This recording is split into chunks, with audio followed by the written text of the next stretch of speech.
I'm joined by Carlos Milani, Associate Professor at Rio de Janeiro State University's Institute for Social and Political Studies. Hello, thank you very much indeed for your time. Now, would you say that this result was more of a vote for Bolsonaro or against Haddad when you consider that the last 4 elections were won by the left and many political leaders, including Haddad's mentor Lula, have been jailed?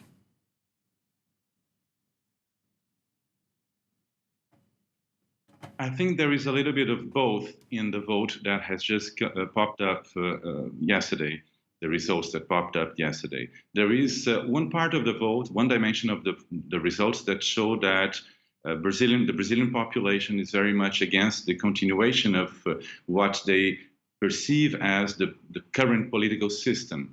Not only Bolsonaro was elected, but many new political figures popped up in the political context in Brazil's recent elections. But there is also this kind of synonym that has been created between the idea that you have to fight against corruption and the idea that the Workers' Party is the only responsible for corruption schemes in the country. And I think there is a little bit of both.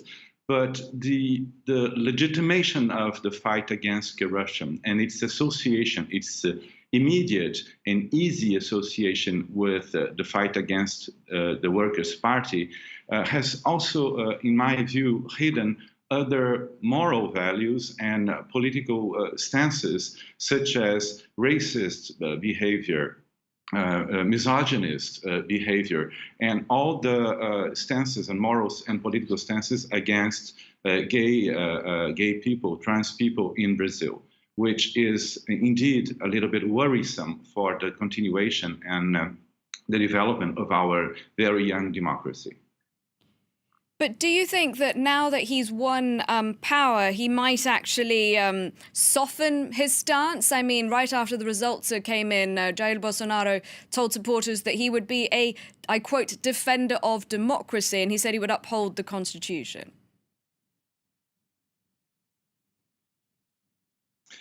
Well, it will really depend on how he behaves and how his electors and people who support him will behave in the future. What the electoral campaign has shown, indeed, was a little bit of the opposite. People were killed. You might have heard of this capoeira teacher in the federal state of Bahia who was assassinated by one of his supporters.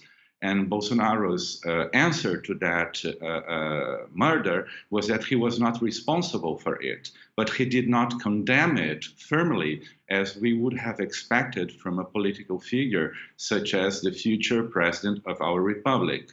And I think that it will really depend on how he behaves and on how he tries to control the masses that tend to follow his very simplified answers to enormously complex problems that we have to go through in Brazil.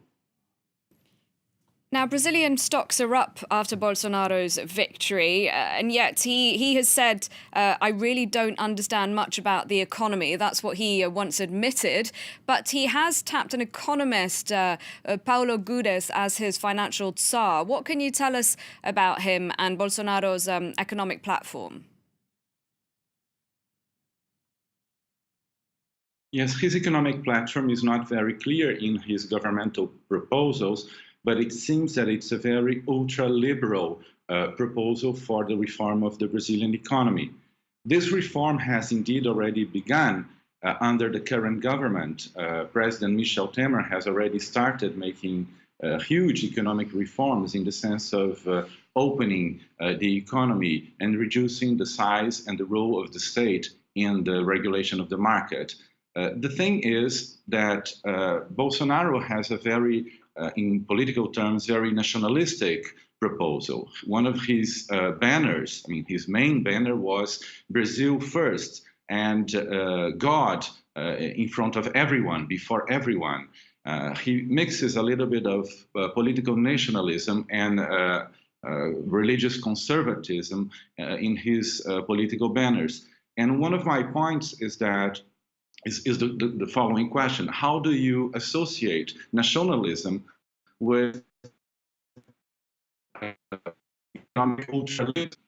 One of his models, and he presents himself as the Brazilian Trump, or the tropical Trump, as some media outlets have phrased here in Brazil. But in the US, Trump has been pursuing a very neo-protectionist in terms of trade and economy policy, whereas here in Brazil, Bolsonaro and Paulo Guedes, his future Minister of Economy, are proposing a very liberal, market-oriented program. And the question is there a contradiction between political nationalism and market-oriented economic reforms? In my view, there is, and I don't know how he's going to respond to this contradiction. You mentioned Donald Trump, the US leader amongst several world leaders, to offer their congratulations to Bolsonaro. And he has tweeted about the two leaders, or Bolsonaro, the future president, incoming president, having a closer commercial and military collaboration, he said. What else do you think we can expect from Bolsonaro on the international stage? Who's he going to be creating alliances with or not?